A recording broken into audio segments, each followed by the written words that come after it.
Где сегодня находится Даджал? Пророк Мухаммад, саллаллаху алейхи вассалям, как и предыдущие пророки, предостерегал умму от козней проклятого Даджала. Он, алейхиссаляту вассалям, настолько подробно изложил в хадисах описание Даджала и время его появления, что сомнений по этому поводу быть не может. Посланник Аллаха, саллаллаху алейхи вассалям, сказал: «На вид Даджал безобразен и мерзок. Сама природа обезобразила его, своим обликом напоминает шайтана, и окружают его шайтаны, и сподвижники его – шайтаны». Еще посланник Аллаха, алейхиссаляту вассалям, рассказывал о родителях Даджалы. Родители Даджала 30 лет не имели детей, и только после этого у них рождается косой ребенок, самое вредное и бесполезное существо. Глаза его закрываются, но сердце не засыпает. Родители его высокого роста, кожа у них бугристая, не как у обычных людей, волдыристая. У отца длинный нос, похожий на клюв, а мать имеет большие груди. Что касается облика самого Даджала, то пророк, алейхиссаляту вассалям, в хадисах достаточно подробно описал его. Когда он появится, у верующих не останется никаких сомнений в том, что он Даджал. Он не будет скрытным и непонятным. Он станет очень известным человеком. Если смотреть на него издалека, он будет небольшого роста, очень толстый, темнокожий. Голова большая и очень курчавые волосы цвета высохшей пыли. Если смотреть вблизи, то на его лице заметен шрам, из-за которого на правой стороне нет брови и ресниц, и как бы выколот глаз. Он, как указывается, не с одним глазом в центре лба, а с двумя глазами. Только один зрячий, а другой слепой. Левый глаз зеленого цвета, как стеклянный, напоминает испорченную виноградинку или сплюнутую мокроту. А во всех этих сифатах Даджала передаются достоверные хадисы, которые не вызывают никаких сомнений и достигают степени таваттура. Таваттур – непрерывная передача из поколения в поколение какой-либо информации большим количеством людей, при которой коллективный сговор во лжи исключается. Это самая высокая степень достоверности хадиса. Пророк Мухаммад, алейхиссаляту вассалям, говорит: «Между его глазами написано «кафир», и эту надпись сможет прочесть каждый му'мин, как умеющий читать, так и безграмотный». В другом хадисе сказано: «Человек плотного телосложения, темнокожий, с курчавыми волосами и косоглазый». Еще есть хадис: «Масих Даджал, человек короткого роста, кривоногий, косоглазый, один глаз у него выколот, голова Даджала сзади плотная, кучерявая». Признаки Даджала будут явно выраженными и очень заметными. Где же сейчас находится Даджал? Он живет и заточен в монастыре, где его держат ангелы до срока его объявления. Есть длинный хадис, который передается от Фатимы бин Каиса, да будет доволен им Аллах, в котором сообщается, что муадзин пророка, алейхиссаляту вассалям, созвал как-то раз людей не на обязательную молитву, а для того, чтобы рассказать о чем-то необычном.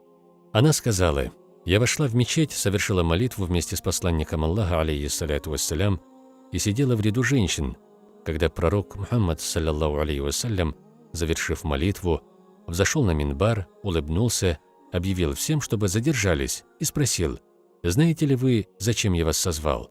Ему ответили: «Аллах и его посланник больше знают». Пророк, алейхиссаляту вассалям, сказал: «Я собрал вас не из-за надвигающейся опасности или чего-то иного, а для того, чтобы довести до вас рассказ Тамима ад-Дари, бывшего христианина, принявшего ислам, и объявить вам, что мой рассказ и его рассказ о Даджале совпали.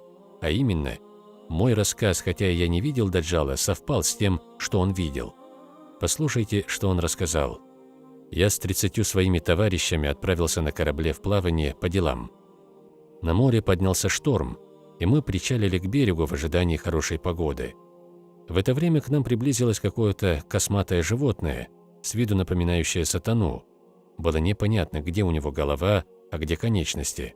Животное назвало себя Джассадом и сказала: «Пойдемте со мной к человеку, который находится в монастыре и жаждет беседы с вами». Мы хоть и испугались, но отправились за этим животным и нашли в монастыре большого человека, который был закован в цепи, руки его были привязаны к шее. Мы спросили: «Кто ты такой?» Он же сказал: «Раз вы пришли ко мне, расскажите о себе». И мы рассказали, как очутились на острове. Этот человек стал задавать нам вопросы. «Расскажите мне о плодовой роще Бисан, находящейся в Палестине. Что ты имеешь в виду? Дают ли эти пальмы плоды? Да, что они могут не давать плоды? Он не ответил и продолжал спрашивать. Расскажите мне об образе Табария в Сирии. Есть ли там вода? Да, озеро богато водой. А что там, может не быть воды? Расскажите мне о пророке, появившемся среди неграмотных. Что он делает? Он родился в Мекке, переселился в Медину. Воевали с ним арабы? Да, воевали. Но он одержал над ними победу, и арабы подчинились ему. Разве так дело было? Да. Для них же лучше подчиниться. А я расскажу вам о себе. Я Масех. Я жду разрешения выйти. Я выйду и буду ходить по земле в течение 40 суток. Не пропущу ни одну деревню, ни один город, кроме Мекки и Медины. Туда меня не пустят ангелы, стоящие у ворот города. Далее пророк, алейхиссаляту вассалям, добавил: это и есть тот самый проклятый Даджал, о котором я вам рассказывал. В хадисах пророка, алейхиссаляту вассалям, говорится также о конкретном месте, где он должен появиться. Даджал появится на востоке, из земли, которая называется Харасан. В другом хадисе пророк, алейхиссаляту вассалям, говорит: за Даджалом последует 70 тысяч иудеев из Исфахана, местность в Харасане. Из вышесказанного следует, что проклятый Даджал жил еще во времена пророка Мухаммада, алейхиссаляту вассалям.